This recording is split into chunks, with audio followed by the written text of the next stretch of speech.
mentioned gambling, very hot topic right now.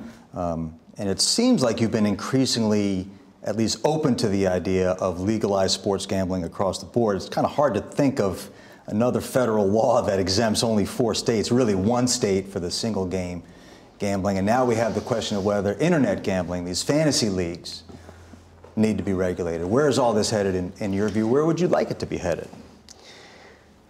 I have such mixed emotions about it. We all know that gambling is addictive just the way, but alcohol is addictive too, but we still have legalized alcohol. We had an experience with that, with banning it.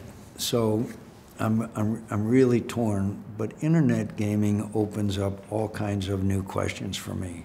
What about an internet poker game where you and I are in the poker game and we're sitting next to each other and I've got a lousy hand and I raise you and I kept raising you and kept raising you and then I fold? I mean, it seems to me that there's so many ways of manipulating these games. But in the case of sports, I'd like to see some hearings on it. I'd like to see us try to come up with something that's a consensus, and there is no consensus right now.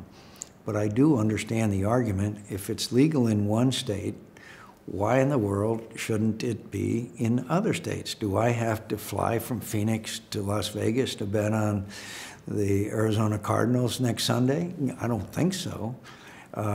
Fantasy football, a little more complex, but it sure has caught on. My God, 10 years ago, hardly anybody ever heard of it. And that's exempted from the Amateur Gambling Act, right? Yeah, because it's obviously multitude. And also, I think it would be much harder to cheat on that, you know. So it is a, I think, $40 billion a year business. And so it is really big money. So it does deserve the attention of Congress.